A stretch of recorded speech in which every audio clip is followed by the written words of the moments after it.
Salam sejahtera Malaysia, denyut nadi suara rakyat bergema di channel ini. Jangan lupa tekan butang subscribe, like dan share. Malaysia kita punya, cintai Malaysiaku, kita jaga kita.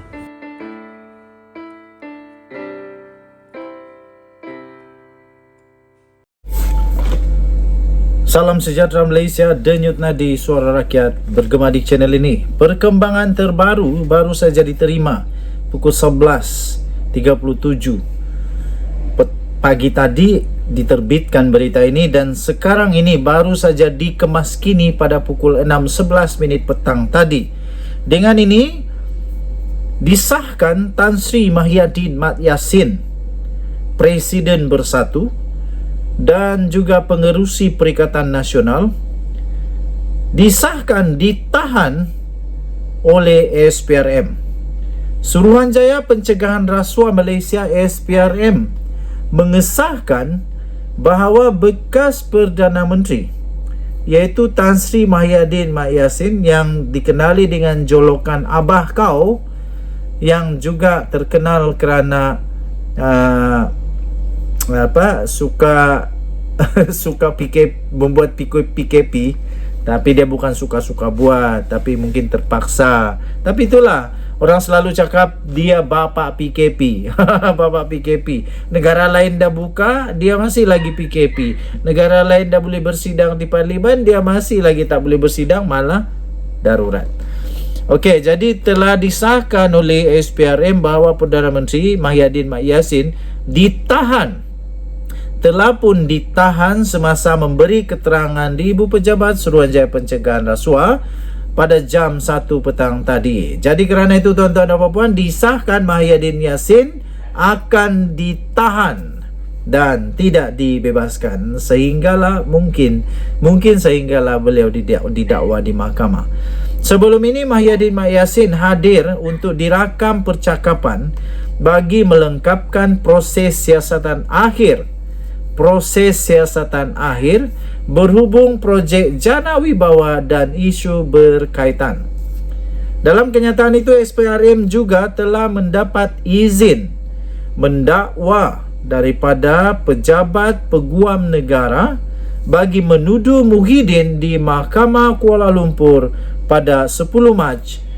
Pada 10 Mac ini, tuan-tuan dan puan-puan yang dihormati sekalian, Mahyadin Mat Yassin yang juga adalah Presiden Bersatu bakal menghadapi beberapa pertuduhan disahkan mengikut Seksyen 23 Akta Suruhanjaya Pencegahan Rasuah Malaysia 2009 dan Seksyen 4-1-B Akta Pencegahan Pengubahan Wang Haram, Pencegahan Pembiayaan Keganasan dan Hasil daripada Aktiviti Haram 2001, petik kenyataan Suruhanjaya Pencegahan Rasuah itu. Sebelum ini, Malaysia kini melaporkan selepas 6 jam berada di Ibu Pejabat SPRM di Putrajaya untuk memberi keterangan, Muhyiddin Yassin dilaporkan masih belum meninggalkan bangunan itu. Dan selepas itu, tengah hari tadi, Ketua Pesuruhjaya SPRM telah mengesahkan Muhyiddin Yassin juga, yang juga Pengerusi Perikatan Nasional, akan didakwa esok. Tuan-tuan dan puan-puan yang dihormati sekalian, maka dengan itu disahkan SPRM menahan bekas Perdana Menteri kita, Abah Kau Tan Sri Mahyadin Mat Yassin, kerana ditahan dan disiasat mengikut 3 seksyen. Maksudnya sekurang-kurangnya ada 3 pertuduhan yang bakal dihadapi oleh Mahyadin Mat Yassin. Pasti ramai yang sedang meroyan. Denyut nadi suara rakyat bergema di channel ini. Bye-bye. Tan Sri Muhyiddin Yassin juga dikenali sebagai bapa bantuan. Tak dapat dinafikan, beliau memang seorang bapa bantuan. Paling banyak mengumumkan bantuan. Tapi paling banyak bantuan yang paling tak faham, kerana dia umum begini jumlah bantuan kepada rakyat. Selepas dia gugur saja sebagai Perdana Menteri, lain pula jumlahnya. Dan paling pelik, bantuan itu termasuk uang rakyat sendiri daripada KWSP dan moratorium. Okey lah, tak apalah. Yang penting dia okey lah, dia membantu. Tapi yang paling tak dapat dilupakan, dia adalah bapa darurat.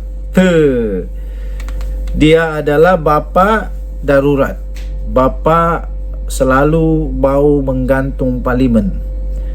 Selalu mau supaya ahli-ahli parlimen tak dapat pergi Dewan Rakyat. Itu kata penganalisis, pemerhati politik.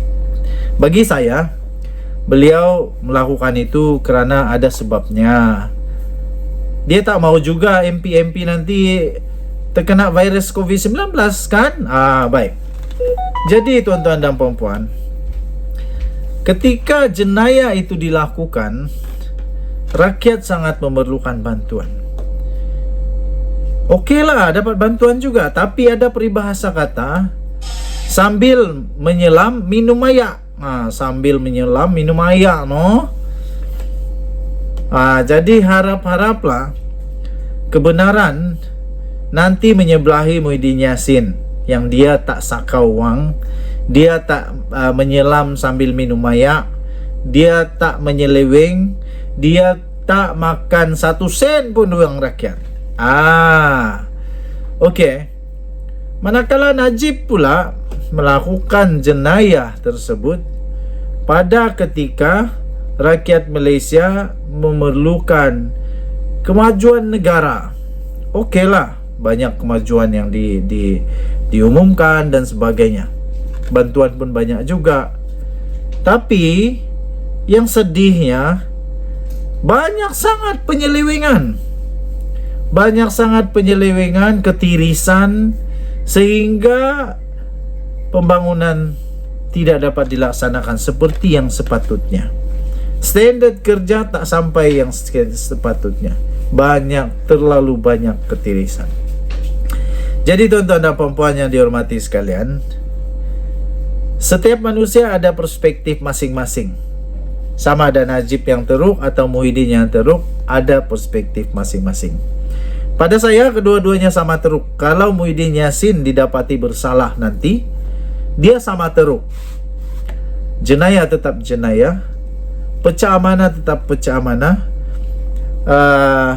Apalagi ya, salah urus takbir tetap salah, rasuah tetap salah, yang salah tetap salah. Kasihan jugalah, tapi apa boleh buat, itulah yang sudah terjadi. Tuan-tuan dan puan-puan yang dihormati sekalian, Najib Razak, persamaannya juga antara Najib dan Muhyiddin, kedua-duanya tidak mengaku. Of course lah, saya tak kenal. Najib pun pernah cakap saya tak kenal. Muhyiddin pun cakap saya tak kenal. Sama, dialog dia sama betul, macam ditulis-tulis pula dialog dia. Yang satu kata tak kenal, yang satu pun kata tak kenal, tapi last kenal juga. Bagaimana mungkin Muhyiddin tak kenal orang yang berurusan dengan ketua penerangannya sendiri, Wan Saiful Wanjan? Bagaimana dia tak kenal pula? Takkan dia tak kenal. Satu. Kedua, dia tak kenalkah ketua bahagian segambut bersatu, kalau saya tak silap, timbalan ketua ataupun ketua, tapi itulah orang besar ini. Dia tak kenal kah? Tapi tuan-tuan dan puan-puan yang dihormati sekalian, saya tetap berada di belakang SPRM dan Perundangan Negara Malaysia. Sama ada Najib atau Muhyiddin teruk, tak kisahlah. Yang penting kebenaran mesti ditegakkan. Denyut Nadi, suara rakyat bergema di channel ini. Jangan lupa tekan butang subscribe, like dan share. Bye-bye.